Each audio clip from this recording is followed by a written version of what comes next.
શું એટ્રોસિટી જેવી કલમોનો દુરુપયોગ કરીને પોલીસ આપ નેતાઓની ધરપકડ કરી રહી છે? આપ નેતાઓને દબાવવાનો પ્રયાસ થઈ રહ્યો છે? આવા દરેક સવાલો અત્યારે ગોપાલ ઇટાલિયાએ ઉપાડ્યા છે.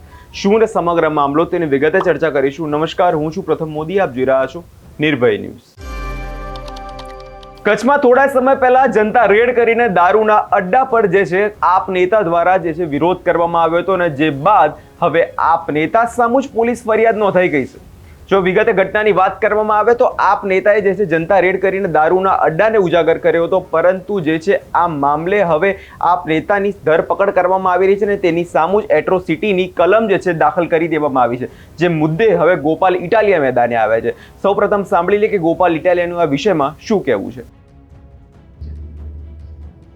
નમસ્કાર મિત્રો, હું છું ગોપાલ ઇટાલિયા.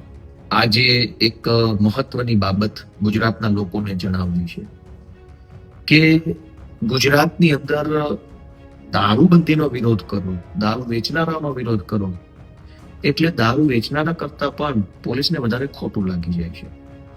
આમ આદમી પાર્ટીના કચ્છના કાર્યકર્તા કાયનાતબેન આથા ઉપર થોડાક દિવસ પહેલા એમણે જનતા રેડ કરી હતી એક બુટલેગરને ત્યાં, અને જનતા રેડમાં ખૂબ વિશાળ સંખ્યામાં પુષ્કળ દારૂ પકડાનો અને એના કારણે પોલીસે એફઆઈઆર કરવી પડી, આરોપીને પકડવા પડ્યા, હપ્તા બંધ થયા, એવું બધી તકલીફ પોલીસને અને ભાજપના નેતાઓને પડી.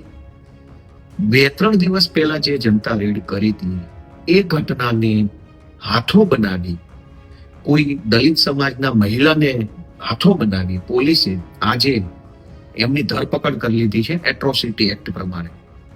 હવે કાયદાની પ્રોસેસ છે, છૂટી જશે, કોઈ ફાંસીની સજા છે નહીં. જોવાનો વિષય એ છે કે હરેશભાઈ સાવલિયા જુનાગઢના જિલ્લા પ્રમુખ ખેડૂતો માટે લડતા હતા, તો એમના વિરુદ્ધમાં પણ એટ્રોસિટીની ખોટી ફરિયાદ કરવામાં આવી. દારૂના અડ્ડા પર જનતા રેડ કરો તો પણ એટ્રોસિટીની ખોટી ફરિયાદ કરવામાં આવે છે. અમારા અન્ય આગેવાનો જે કંઈ પણ લડાઈ લડતા હોય તો એમના ઉપર પણ એટ્રોસિટીની ખોટી ફરિયાદ કરવામાં આવે છે. આ સમગ્ર બાબતમાં 2 મુદ્દાઓ સમાજે ધ્યાનમાં લેવા જોઈએ. એક કે એટ્રોસિટીની ખોટી ફરિયાદો જો પોલીસ જ કરતી હોય, પોલીસ જ દલિત સમાજના કે આદિવાસી સમાજના વ્યક્તિને હાથો બનાવી આમ આદમી પાર્ટીના કાર્યકર્તાઓને ટાર્ગેટ કરવા માટે એટ્રોસિટીની કાયદાનો દુરુપયોગ કરતા હોય, તો ભવિષ્યમાં આ કાયદો બૂઠો બની જાય, અને બૂઠો બની જાય તો એનું નુકસાન સમાજના છેવાડાના વર્ગને જરૂર જાય. એટલે બધાએ બોલવું જોઈએ. કાયદાનો ઉપયોગ રાજકીય વિરોધીઓને દબાવવા માટે થાય તો એનાથી રાજકીય લોકોનું કોઈ નુકસાન નથી, પણ સમાજના જે વર્ગ માટે આ કાયદો બન્યો છે એના માટે આ નુકસાન છે. બીજી વાત કે હર્ષસંઘવી તો બહુ બોલબચ્ચન કરે છે, મારી બહેનો આમ, મારી બહેનો તેમ. એક બેન ઉપર તમે એટ્રોસિટીની ખોટી એફઆઈઆર કરી, અને એનું કારણ આટલું જ કે એને દારૂ ઉપર જનતા રેડ કરી અને હજારો લીટર દારૂ મળી આવ્યો, જેના કારણે પોલીસના અને ભાજપના ધારાસભ્યોના કે જેના હોય એના હપ્તા બંધ થયા. એટલે હવે તમે પોલીસને હાથો બનાવી અને નકલી એફઆઈઆર કરી. હું ગુજરાતના સૌ લોકોને કહેવા માંગુ છું કે ખૂબ ભીષણ લડાઈ લડી રહી છે આમ આદમી પાર્ટી. એને તમારા આશીર્વાદની જરૂર છે. જ્યાં હોય ત્યાં સામાન્ય મામૂલી બાબતોમાં મોટી મોટી એફઆઈઆર, અને ભાજપના મોટા મોટા ગુંડાઓ જમીન પચાવી પાડે, ડ્રગ્સ વેચે, બળાત્કાર કરે, કોઈના ખોટા દસ્તાવેજ કરાવી લે, કોઈની જમીન પડાવી પાડે, તો એફઆઈઆર નથી થતી. આમ આદમી પાર્ટીનો કાર્યકર્તા જનતા રેડ કરે તો એફઆઈઆર થઈ જાય છે.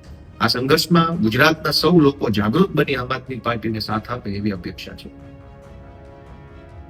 ગોપાલ ઇટાલિયાનું સ્પષ્ટ કહેવું છે કે જે રીતે દારૂના અડ્ડા પર આપ નેતાઓ રેડ કરી રહ્યા છે, જે રીતે અલગ અલગ આપ નેતાઓ સામે એટ્રોસિટીની કલમો જે છે દાખલ થઈ રહી છે, એટલે ટૂંકમાં જોવા જઈએ તો જે છે કલમનો દુરુપયોગ જે છે આમાં કરવામાં આવી રહ્યો છે.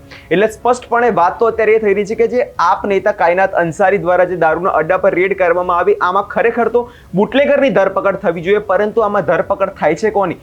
જે દારૂના ધંધાને ઉજાગર કરે છે એની તે આપ નેતાની ધરપકડ આમાં થઈ રહી છે. એટલે સ્પષ્ટપણે અત્યારે ગોપાલ ઇટાલિયાએ કાયદો વ્યવસ્થાની સ્થિતિ સામે સવાલો ઉભા કરી દીધા છે. શું હવે દારૂના અડ્ડાને ઉજાગર કરવો તે જ એક ગુનો બની ગયો છે?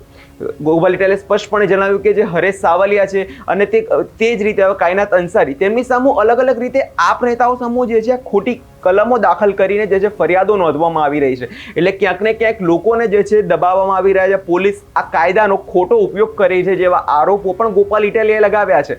હવે જોવાનું રહ્યું કે આગળના સમયમાં શું કાર્યવાહી થાય છે. આ વિષયમાં તમારો શું અભિપ્રાય છે અમને કમેન્ટ કરી ચોક્કસથી જણાવજો. અને અમારી ચેનલ નિર્ભય ન્યૂઝને લાઇક, શેર અને સબસ્ક્રાઇબ કરવાનું ભૂલશો નહીં.